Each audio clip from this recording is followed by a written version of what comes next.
Yeah, they really don't like light pollution here for obvious reasons, or Elon Musk. Wow. I was morning. This is my kind of morning. You like fog, do you? I do. Being on the water. Yeah. Lake Nice Michigan. breeze. Roll out of bed and take it in.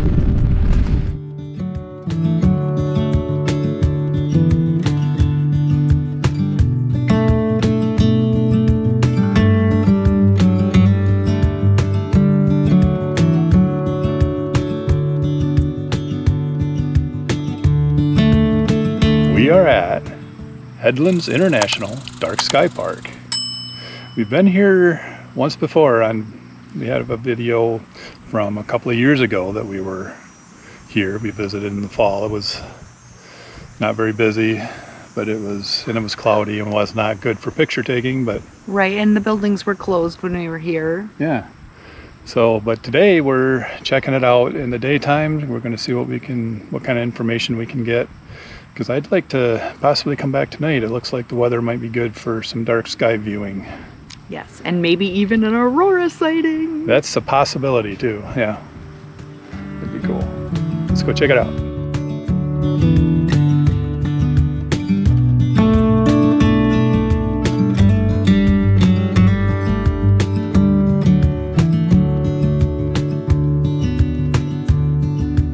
Pretty cool area. Yeah. We weren't able to find out any information. The event center is closed. I don't know that they have anything other than the website to get information on. Right, it said there was a private event that was happening, so it was closed to the public, but I don't know, that could always be the case. It might just be for private events, I don't know. Yeah, I don't know. Or maybe they have certain events throughout the year, but otherwise they're closed Right. for astronomers. So we'll have to refer to the website and see what we can do.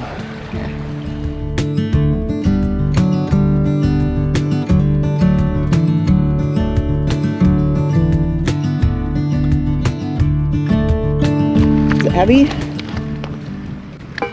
Yeah, it's pretty. Probably 50 pounds or more. Yeah. It could be old ruins of I think this is an old breakwater of some sort or old pier. Because the far part out there you can see cement wall. And so these might be pieces of that structure. Okay. I don't know. I'm guessing. Yeah. I see some cement out there. Little pieces that could be part of the old structure. Okay.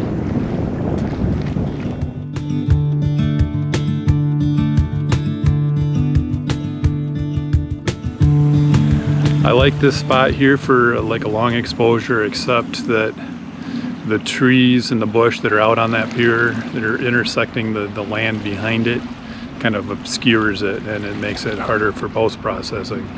I do like the shape of the breakwater as it goes out and cuts back across the water. I do like that. From up above over by the event center there, I would just need a filter on my long lens to get in close, and then I could shoot that. Kind of the same composition, but more from the side, and the trees and the bush don't intersect the land behind it. They intersect the water, and it's what I want. So are you asking me for a new filter system for your camera? I am. Oh my goodness. I am. You've made so much money. You're like a rich Oh yes. person now. Yes, so I am. your business is taking off through the roof, right? Right. Oh yeah. Yep. So anyway, that's what I'm thinking. So I may still do some shooting here at some point this week, but Yeah, I definitely think. it's just the sun's a little bright and harsh right now. Oh yeah, this is just a reconnaissance mission. Yep.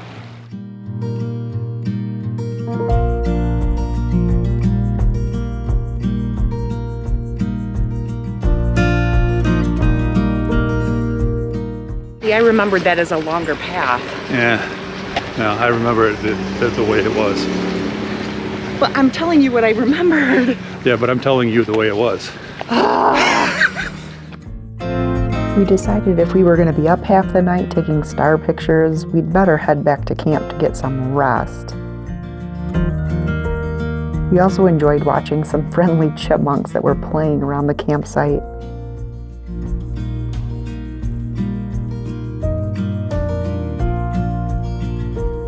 Just a quick interruption here.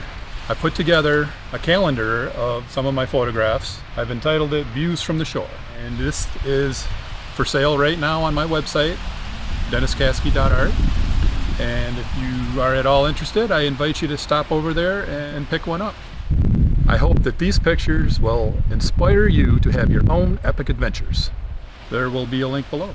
Now back to this week's video. Are you excited? This is something you've wanted to do for a long time. Excited and nervous. It's something new as far as the location. You know, you're always a little bit nervous when you're trying to head out someplace new and do something you like to do, but you just feel a little self-conscious about it. But yeah, I'm excited. Yeah, This will be this fun. could be your moment of glory with, not to put pressure on you, but if you get a shot with like super cool astronomical objects plus the aurora. Oh my goodness, you're putting too much pressure on me.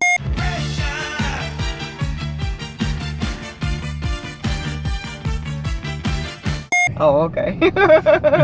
We'll just have a nice night. Yeah. And if we get some photos out of it, awesome. Honestly, I'm hoping for a good Milky Way shot. Oh, okay. And anything else will be a bonus. Okay. Awesome.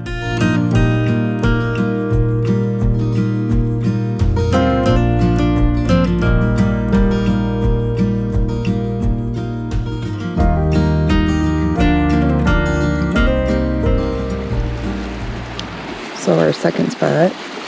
Yeah. Trying to stay out of everybody's way. This is really a better composition too. I know, I like it better up close to the rocks. Yeah, I don't have to contend with the railing and stuff. Right. Just a little, the ground isn't quite as level, but Right.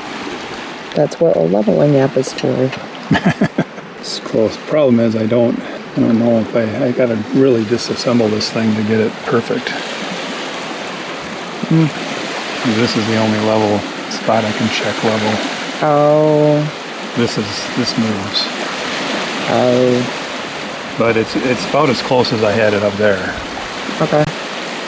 So, and as shooting wide angle as I am, I might be fine. Okay.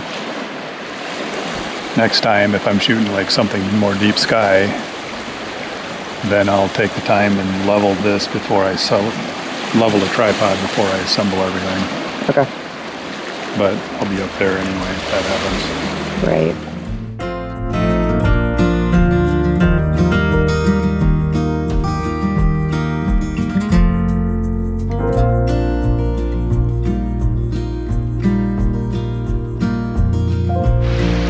A little different than I had expected it to be.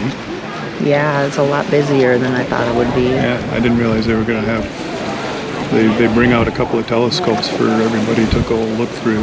We're going to look at Saturn and move on to some other planets. And, I think you said Jupiter. oh, maybe? Jupiter maybe, yeah.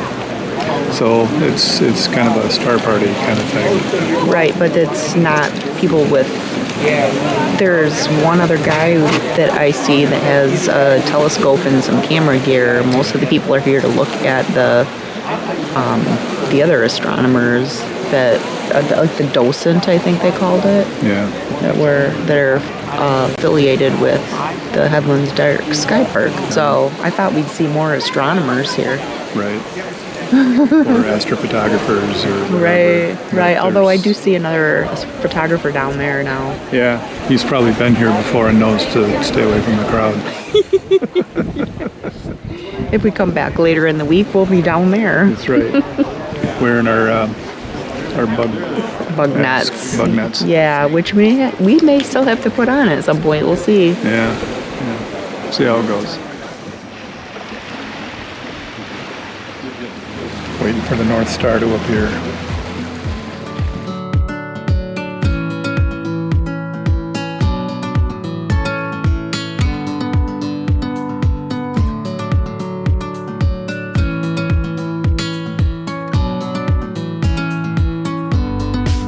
Dennis might not have gotten quite as many photos as he was hoping for, he did get this really awesome shot of the Milky Way. The next day we went back to Headlands to check out the visitor center and see if we could get in.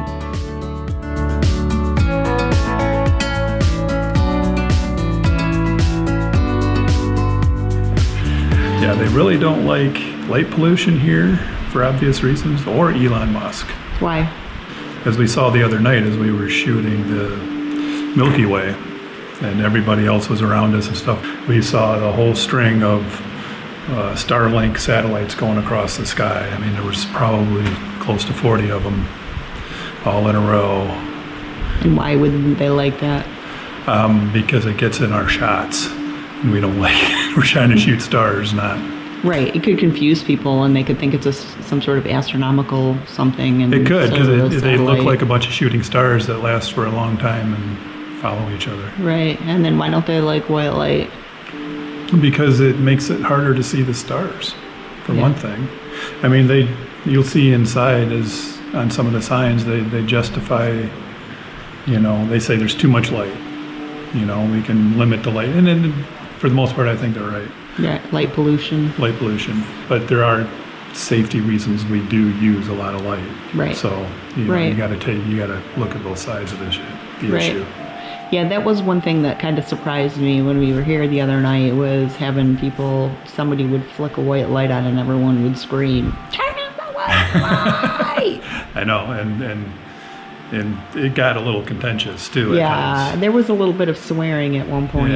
Yeah. And then one of the astronomers yelled, "Leave the park immediately." Right. So the thing about white light is, the kind that comes from your cell phone or a flashlight. The thing about that is it ruins your night vision. And everybody here is trying to look at a dark sky, look through a telescope at things that are dark, and you're trying to see the most light you can coming from the sky, not from these other things.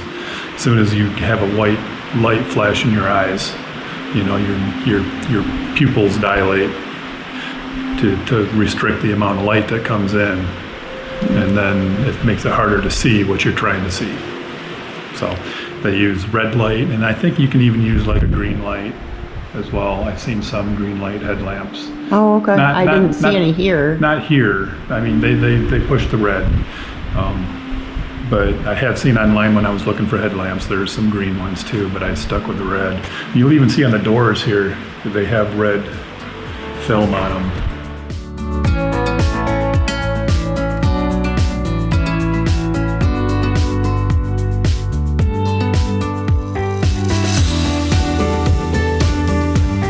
Curious, now that we've been to Headlands International Dark Sky Park, what are your thoughts? I mean, was it kind of like what you thought it would be, or were you surprised, or? It was not what I expected. What I expected was a bunch of amateur to professional astronomers and astrophotographers here taking advantage of the Dark Sky Park and the dark skies, taking astronomical photos and that sort of thing. Maybe like 20 of them. Yeah, not a big crowd or anything, but just kind of like a star party would be, that some places have. But what it was and what it's for mainly is the public, the general public, to come in and be able to look through a couple of telescopes from the park. There's a couple astronomers here on site that will answer questions and line up the telescopes to look at different things throughout the night and teach people about the skies and that sort of thing. Yeah, and people get to look through their telescope. The two professional guys that are here. Yeah. And there were more than 20 people here. Oh, this place was packed out. Hundreds. Yeah, it was packed out. Yeah. So it gets busy. I